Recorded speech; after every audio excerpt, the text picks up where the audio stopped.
I love how as we read Scripture, or as I read Scripture, there's always something new. And this week was certainly no exception. I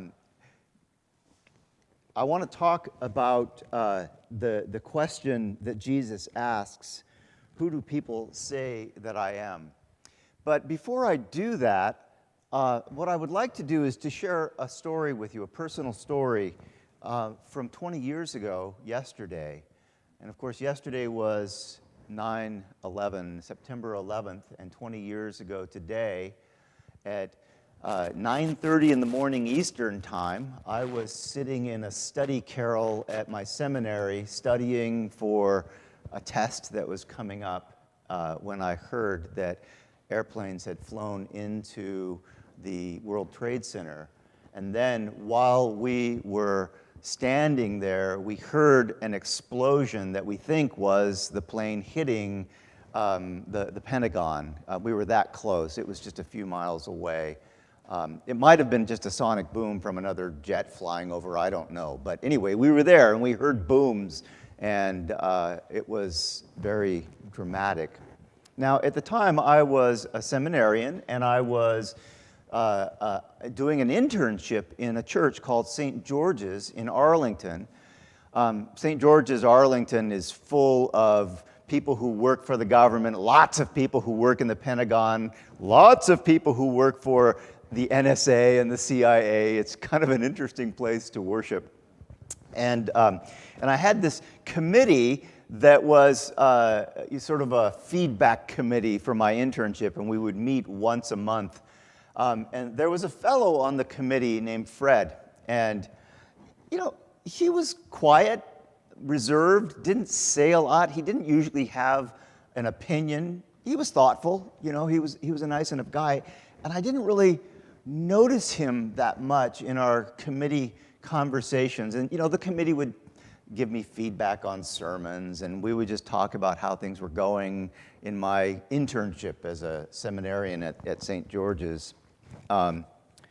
Well, Fred was one of those people who worked at the Pentagon, and he was retired military, had worked a full career in the military, and then at his retirement from the military had gone to work for a contractor doing some kind of consulting. So he drove in and worked. He had an office in the Pentagon where he went every day. And on this morning, he was waiting to get into the parking lot that he would use at the Pentagon when the plane flew over and hit the building next to where he was parked, or where he was waiting to get into that parking lot. It was close enough to see the explosion, and so he pulled into the parking lot and he got out of his car and he ran to the side of the building where the wall had been destroyed. The whole side of the building was destroyed by this jet airplane, this airliner flying into the side of the building. And there he just did what he could to help, and he ended up setting up first aid tables and helping to triage people as they were pulling people out of this burning building and as people were escaping from the building. And it was only maybe a couple weeks after this that we had our next meeting with the supervisory committee for my internship. And he told this story of running to the side of the building that had been destroyed. And as he told the story, his heart was just breaking. He had tears streaming down his face. It was such a powerful story. And his act of running towards the explosion was such a selfless act. And in that moment, I feel like I got to know an important part of who he was, an important part of who Fred was, and what his heart what his heart was, what and whom he loved. This was a new part of Fred that I hadn't seen before. He was just sort of the quiet guy who had, the occasional funny joke during meetings, and here he was sharing his heart and how much he cares for all the people in the military and the people working in that building. It was a moment of seeing who he was and seeing that who he was truly was a reflection of the presence of Christ within him. And that story is what I think of when I think of this question that Jesus has asked his disciples today: who do people say that I am? Now, what's new about it for me is that in the past, I always kind of looked at it as a question of, are they figuring it out, right? Do the disciples get it? Do they understand? Has Jesus shown them enough, to fill in the categories of requirements to have the signs been fulfilled and the foretellings in Scripture all been fulfilled to prove that he's the Messiah, right? That's the kind of thinking that I had around this. But what occurred to me this week was that most of the people who were watching what Jesus did, many of them anyway, wouldn't have been thinking about signs in Scripture. They would be thinking about what they were seeing in the person standing in front of them, right? He's teaching, and he's healing, and he's feeding hungry people in the wilderness. He's challenging the political establishment.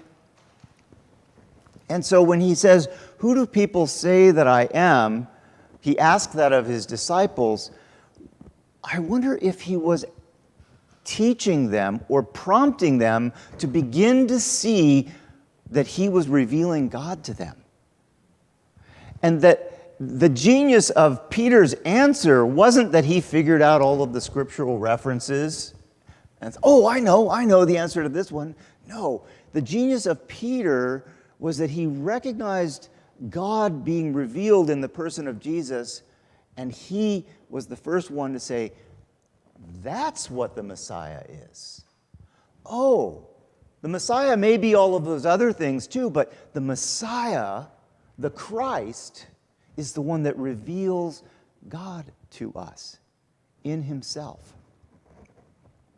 And Jesus didn't just come and say, I am the Messiah, worship me, right? He didn't just come and say, oh, look at me, I'm the Son of God. I can prove it because, the dove came down when I was baptized. All of that stuff has happened, it's true. No, he revealed God in himself. He revealed the love of God in his actions and in his healings, in his teachings, in his very presence. And that is far more valuable to us and to the people around him at that time than him just making a declaration.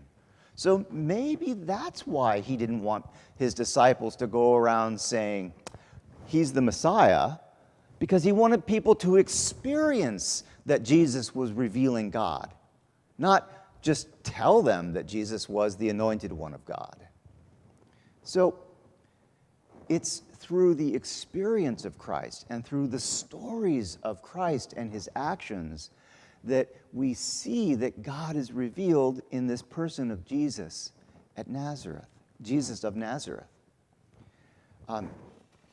This week I want to do something with you which is a little exercise, a little story sharing exercise. And you may remember, it was a long time ago, but all the way back in our annual meeting, I talked about how story sharing is going to be an important part of what we do going forward. Well, we've put it all together and we're sort of slowly rolling it out, starting this week and then again next week. And each week we're going to teach a little bit more and give you another kind of an experience of story sharing. Now, it's story sharing and not storytelling. Storytelling is what you do when you're entertaining people or if you're performing. What we're looking for is sharing a story that matters to us. Just like you would share a story with someone when you were visiting with them or when you were having a meal with them, as you would just share with one another.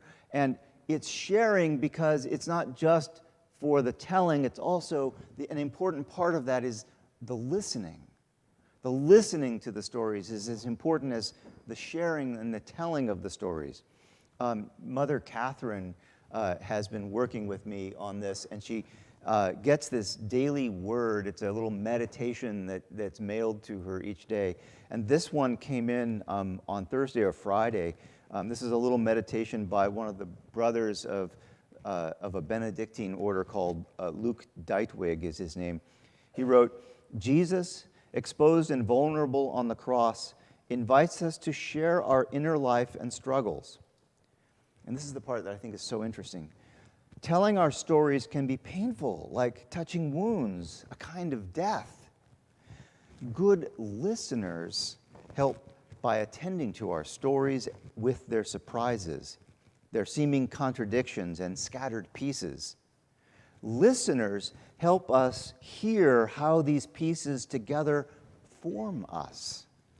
Being listened to literally helps our bodies heal. Love listens. And that's such a beautiful expression of why we think that story sharing is a valuable thing.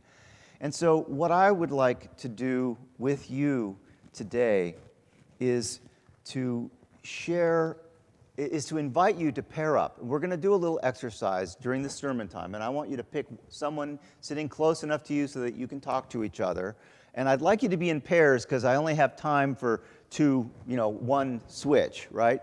And what I'm going to do is I'm going to give you 2 minutes each, and I'll tell you when you have 20 seconds left. And what I'd like you to do is to answer this question for me. All of us have had our lives touched by someone that was special.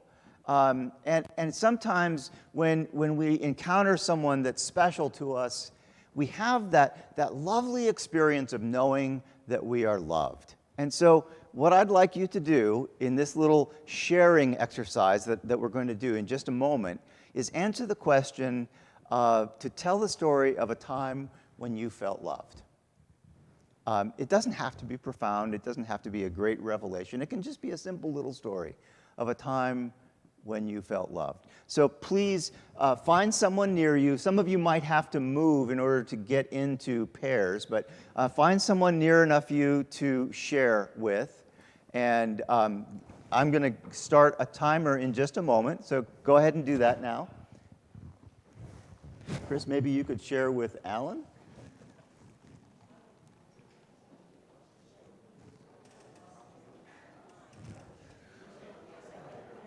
Okay.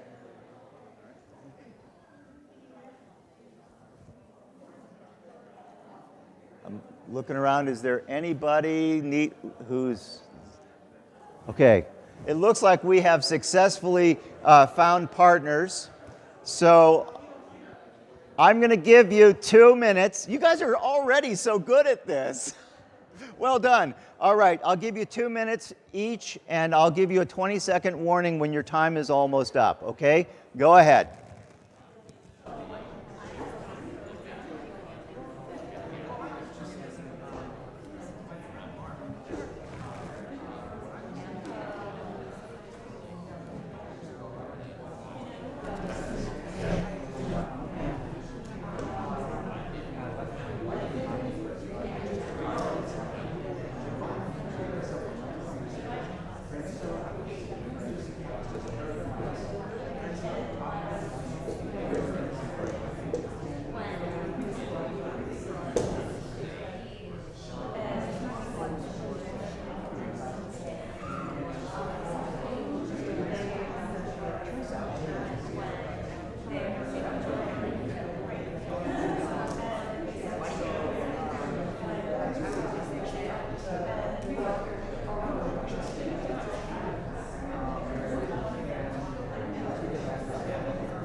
this exercise together.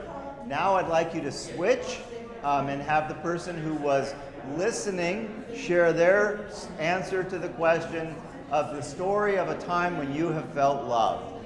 And let's go ahead and begin. Go ahead and switch and let the listener be the teller.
Okay, 20 seconds to go.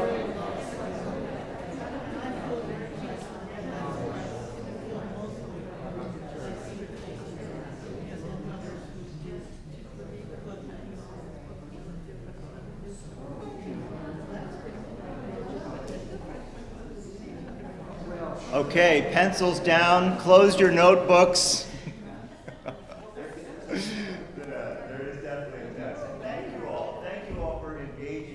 Activity together. The value of sharing our stories is there's just so many different levels on which it is valuable.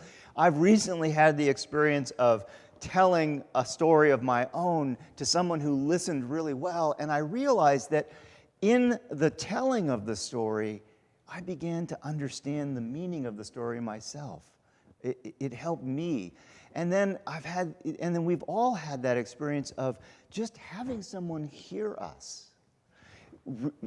Having someone hear us is a healing thing. It helps for someone to hear when we've had a struggle or a frustration or a pain or a grief or a loss or even a triumph. And when we hear someone else's story and really listen, we get to know them in a new way, like I did with Fred, the retired military man who ran to the Pentagon and helped triage the wounded when the plane crashed into the Pentagon. And then I think he ended up handing out water. That moment, that story revealed him to me in a way I never would have otherwise known. And so sharing our stories is valuable both in the speaking and in the listening. And we'll be doing more and more of that as time goes on. So thank you for participating in that with me today.